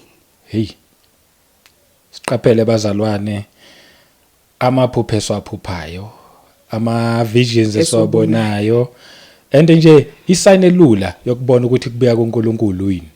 Okubuya kuNkulunkulu kuconfirmwa ngezwi. Amen. Anything njengeke ezwini iqwayele lonto leyo futhi ungayikhulumi nokuyikhuluma ngeke ezwini ngoba uyokhuluma kanti ubuhambulelwe nje ngomubi. Yebo, nayi ngifuna nje ukungena kule ndaba le obuyivulile. Hosea 4:6 ngiyagcwalisa. Yakhona nje ukuthi angigcwalise la. Ngoba ihle ncwadi lena abantu bami bayabhubha ngenxa yokuswela ulwazi. Siyafikile kusisimpumi usisherela ulwazi. Olukhona futhi eBhayibhelini likhona. Amen. Ngani ngoba uNkulunkulu akafuni ukuthi abantu bakhe babhubhe ngenxa yokuswela ulwazi. Naloku ulwazi ulethe konke ubufakazi abulethayo. Futhi uNkulunkulu uyakufakazela lobo bufakazi. And akumelanga ke wena utholakala usobhubha ngoba wena utholakale uthi wena uswela ulwazi kanti ulwazi selulethiwe. Uthi ke because you have rejected knowledge kushuthi khona uyothi noma selilethiwe lolu lwazi yazi uvule incwadi ezimnandi kakhulu khona uthi noma selilethiwe lolu lwazi bazolo reject bazothi hayi sesimpuma kasiyeke sesimpuma yasiphaphela hey labo mama banjani bona ababona ukuthi ba rejecta ini lolu lwazi uthi ke izwi leli and njengoba nje ngilifunda futhi liyiqiniso I also will reject you from being a priest to me. uNkulunkulu unenhloso ngawe. Omunye nomunye obukela nje le message ya today uNkulunkulu unenhloso ngawe.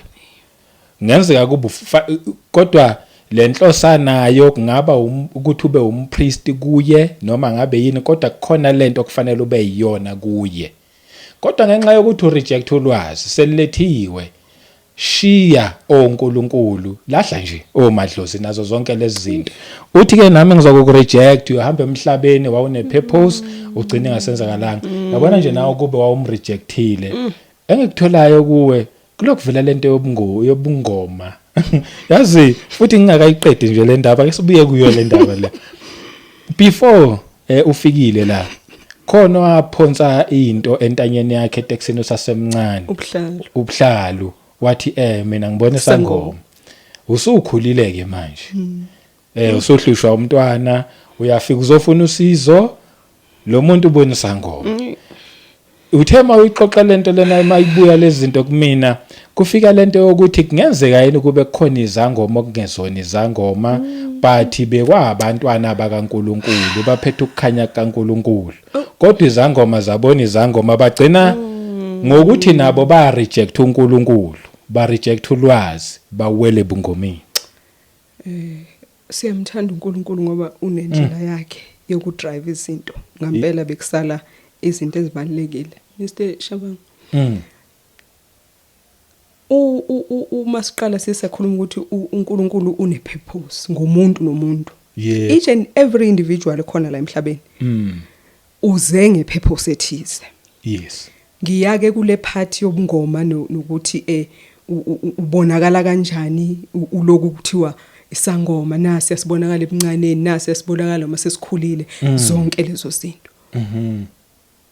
Abantwana bakaNkulunkulu banophawu. Yes. Unophawu omunye engakamamukeli uKristu. Kodwa lolu phawu nje luhleli kuye ukuthi nje akazi yena. Yeah. Ngesithi nje ngesikhathi engakahlanganyelwa akazi. Njengoba phela uma ngabe lo yababa wengijikjela ngobuhlalo ngangimncane ngangazini Awungazi lutho. Yes. nani zonke lezo zinto lezo asazi indaba ilana ke angithi kunalombuso okhanya nalombuso wobumnyama. Yes. Njengalokhu usathane ekwazi ukulalela imithandazo yethu uyasazi usathane ukuthi uMr Shabangu nayi into kahle uyasibona sinalolu phawu njoba ngisho. Yes. Lolu phawu ke uNkulunkulu asuke sibeke lona ngithi lokukhanya. Yes. Kodwa ngapha embusweni obumnyama ukuze bakunika identification yabo noma identity yabo kufanele ube yini wena uzoba isangoma noma uzoba inyanga noma uzoba umthandazi. Hey. Yeah. Kanti ngapha unale light yokuba umntwana kaNkulunkulu. Yes. Nama gifts lawo uNkulunkulu asuke kuphe wona ezumntwana wakhe. Yes. Kodwa uma ufika ngapha kubumnyama fanele kube nendlela obukubona ngayo noma obuku-identifya ngayo. Ubumnyama ke buzokunikeza ke description yabo ube isangoma wena ube inyanga noma ube umthandazi. Izinto lezi uNkulunkulu athe asibaleke kuzona ngoba lezi zinto lezi zithinta ama spirits obumnyama. Yeah. Uma usukhuluma ngalento kusho ukuthi vele ubaba ufunile ukuthi singene kuyona. Uma ke masidila nje namadlozi bazalwane noma baNkulunkulu. Uzwa umuntu ethi ningakhuluma nifike la nithanda khona. Ngoba mina ngiyambona uma wami afike kimi akhulume nami angitshela ukuthi nokuthi nazo zonke lezi zinto ngevoice yakhe futhi ngiyabona nobuso bakhe. Bantu baNkulunkulu umbuso wobumnyama umbuso wobuqili. Umbuso okopishe izinto zasembusweni wokukhanya wazosebenzisa ngapha embusweni wabo. Nganingi sihlale sizwake kuhlale futhi uzwe ukuthi kuyaxatshanwa ukuthi nina abazalwane yini indaba nithi kithi abantu bakithi abangasekho ba amadimoni. Yeah. Bazalwane mhlambe indlela ngesinsikhathi siyayisibeke ngayo mhlambe sigcina sibeka ngazathi sithi okay njengoba nje ngashonelwa abazali ngingenayo umama. Yes. Hayi bazalwane akasilona idimoni njengoba adlule emhlabeni nje. Yebo. Akalino idimoni. Yini idimoni obani lamadimoni esikhuluma ngayo kuhlale kukhulunywa ngawo kangaka. Amadimoni ilama spirits ama familiar spirits asetshenziswa uSathane ukuze azo impersonate noma aveze umuntu wami noma uma wami avele kuvela ubuso bakhe ngize ngizwe nevoice yakhe. Yebo. Kade sisho manje sithi uSathane uyakwazi ukuletha isibusiso, uyakwazi ukuletha ivision, uyakwazi ukuletha iphupho. So ke uya impersonate usebenzisa lama familiar spirits. Yes. Uzoveza lobubuso bukama wami mina ngizitshele ngempela ukuthi awe uma wami ufikile wathi akangenile ekhaya noma ufikile wathi kwakuthi noma ufuna ukuthi simhlabele noma senze njani.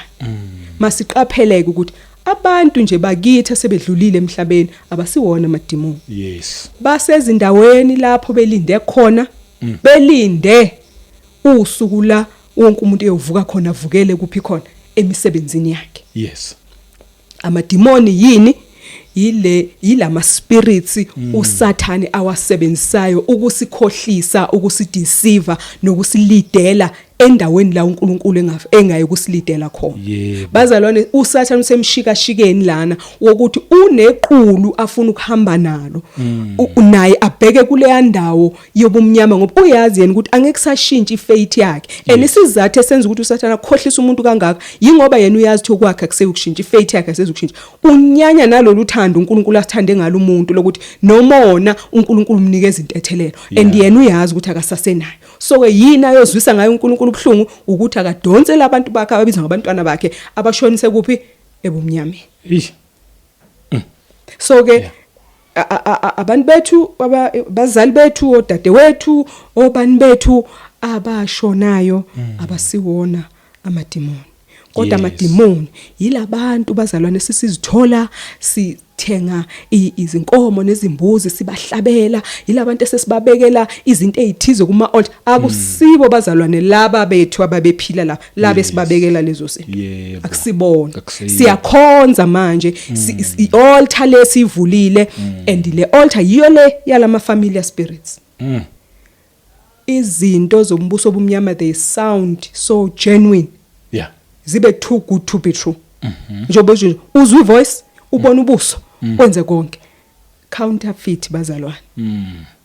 Ukukhuleka nje. Yebo. Siqonde manje ukuthi bese sifunda nje umbhalo ukuthini ba yini kunale fast engaka yini labantu baqa ngoba ngaso sonke isikhathi makukhona into ebayi debate zibuza ukuthi kahle kahle isuka from where. Bakhona yini abantu abazi ulwazi oluhlukile kunalolo engilwazi yini ndaba babe nalolu lwazi. Okay ake ngithole ukuthi kungani ngempela ake ngiye la embhalweni ngizwe ukuthi kuthiwani ngoba sonke bazalwane emhlabeni nje wonke nayi indaba la ikhona. Siyazi ukuthi uNkulunkulu ukhona. Ngoba ngisho umuntu esehambile senza inkonzo bazalwane. Okusho ukuthi kahle kahle khona lento esiyaziyo ngokuthi ukhona lo muntu okhonzwayo, ukhona lo muntu odala umuntu. Kuba nenkonzo sesinenkonzo noma abomzalo bengakholwa. Sinale nkonzo size sikhulume ngisho singakholwa bazalwane sithi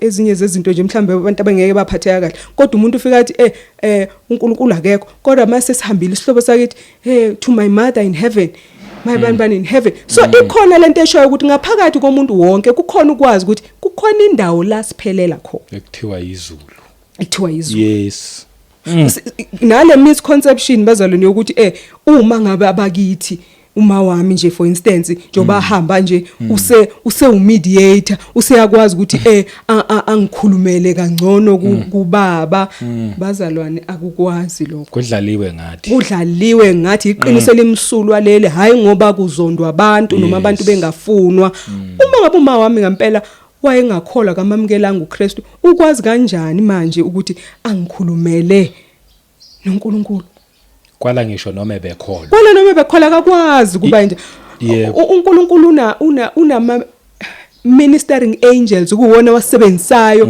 ukudlulisa ama message kuqhamuka kanjani manje sekuyilo owangilethe emhlabeni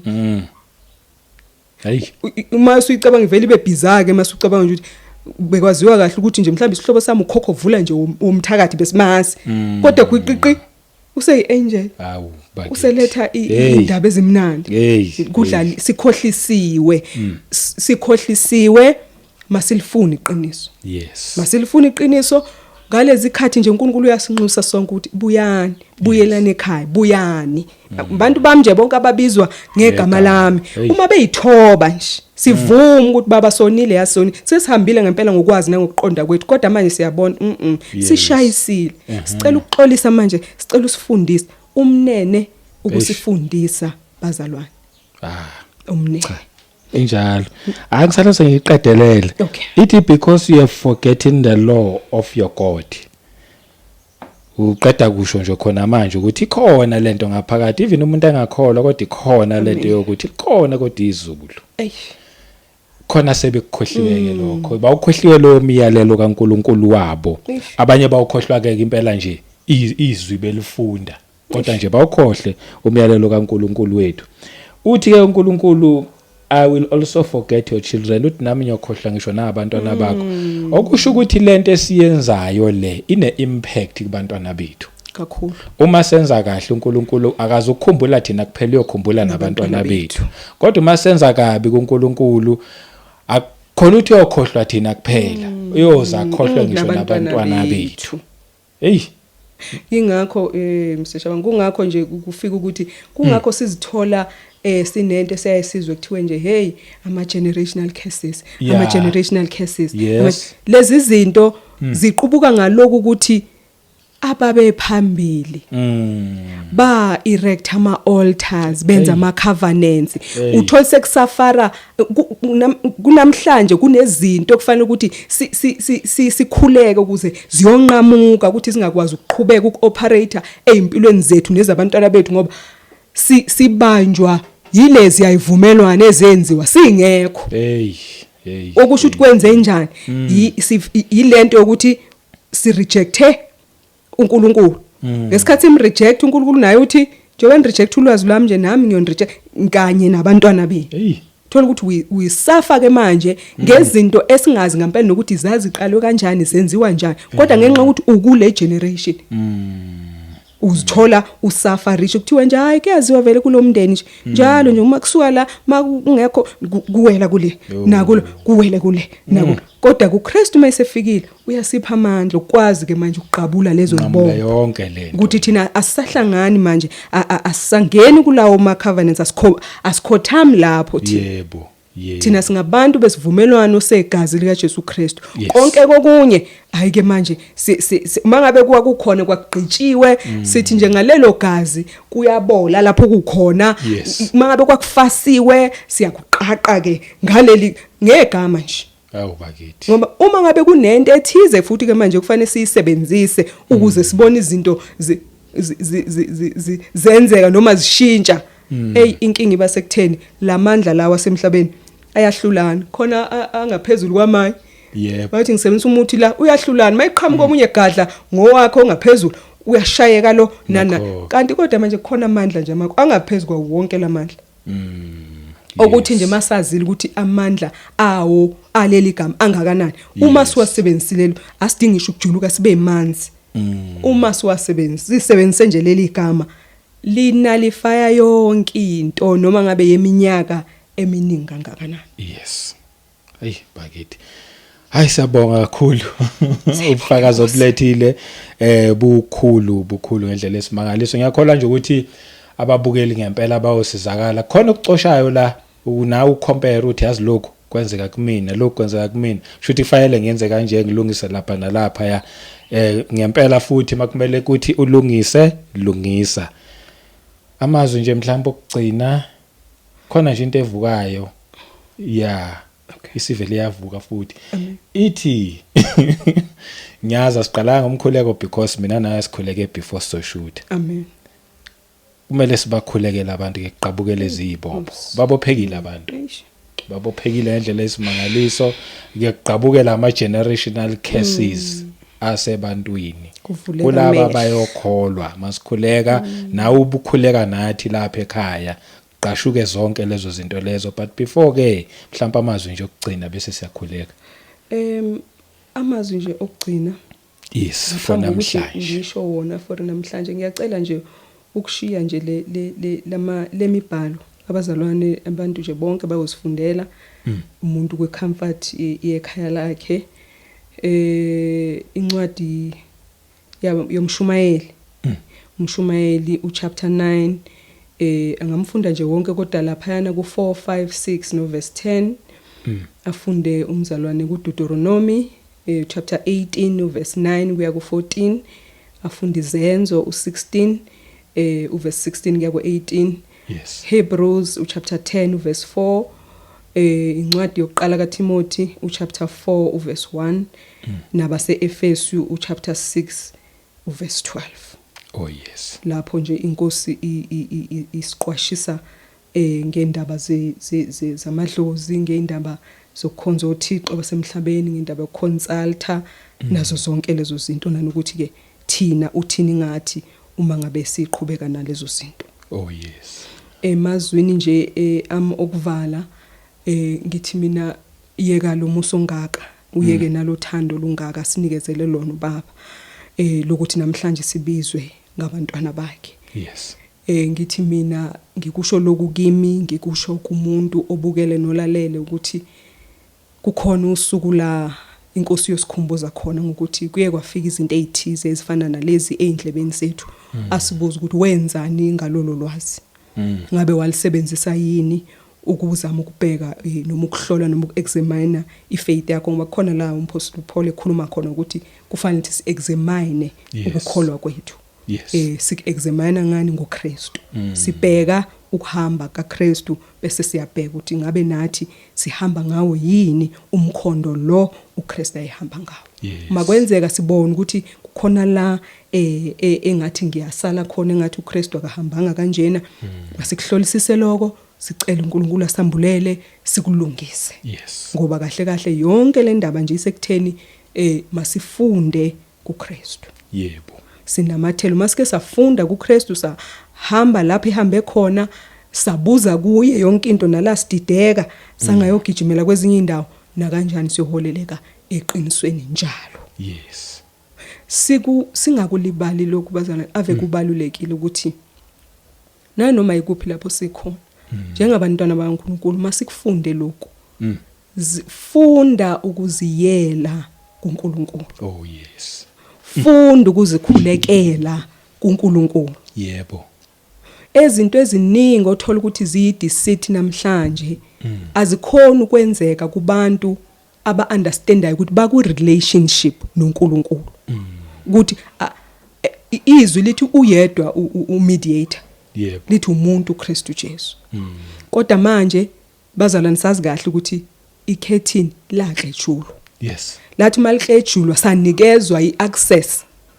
Sanikezwa umoya ongcwele. Yes. Ukuthi ke manje sesiyaziyela phambi kwesihlalo sobukhosi sikhuleke kuNkulunkulu. Yes. uNkulunkulu akhulume nathi akekho umzalwane uNkulunkulu angakhulumi naye. Masikuqaphela ukuthi i-relationship lena. Individual relationship phakathi komuntu noNkulunkulu. Oh, yes. We are not also saying akekho umunye umuntu ongakhulekisa noma ongakhulekela asisho njalo. Yebo. Kodwa sithi jwayela kakhulu yebo ukunamathela kuNkulunkulu wena ngokwakho. uNkulunkulu azi ivoice yakho nawe wazi ivoice kaNkulunkulu. Yebo. Ngoba ngaleyo ndlela uyokwazi ukuthi noma sekufika ivoice enye ekhuluma ngathe kaNkulunkulu kodwa bese bakhona lento ukuthi wena uncikile nakumoya bese yakutshela umoya cha akusiyo le. Yes. Sikhule ayikho into eloquence uNkulunkulu ayidingayo bazalwane ukuthi sithandaze kuyicha. uNkulunkulu ukudalile uyakwazi. Le ndlela othandaza ngayo ilenje uNkulunkulu akwazi ukuthi uzothandaza ngayo. uNkulunkulu ufuna genuineness yenhliziyo yomuntu bakithi njengalokhu uKristu wayo ba genuine nje. Hayi lento ukuthi kunendlela ethize noma kunamagama angcona asetshenziswayo ukuze ubabeze umthandazo. Ubaba nje uyasazi usidalile masiye kuye sikhuleke masinemibuzo sibuze kubaba uyosidirector ngeqiniso. Inkosi yomusa inibusise bazalwane. Amen. Ofuna ukukuthinta uma ngabe ukuthi awuna nkinga. Mhlawumbe kunomzalwane nje oyothi hey ngicela ama number kaSisimpume. Ayikho nencane inkinga. Abazalwane bangakwazi ukuthi bangithinte. Ikhona. Utholakala kuphi na kuphi? Ngitholakala enambeni yami. Ngicela ukushiya nje inamba yami ngicabanga ukuthi nginayo uWhatsApp kuyona. Ngikakhulukazi lapho ngitholakala khona inamba ithi 078 098 7068. Okay. 078 098 7068 uSisimpume umthola lapho na ku WhatsApp ngikhona ngicela nje ukumala ukuthi ngikhona ku WhatsApp. Okay. Nangecall nje. Awu ngiyabathanda abantwana basekhaya ngiyabathanda abantwana abantu bakaNkulunkulu. Yes. Nje ngiyathanda ukuxoxa izindaba zombuso. Awu bakithi. Yebo. Ayike sesiyakhuleka. Amen. Amen. Ngiyasivala amehlo. Yes, Baba wethu sizulwini onguyise wenkosi yethu Jesu Kristu. Siyabonga Baba leli thuba siza kwena Baba siza ngegama lenkosi yethu kuJesu Kristu.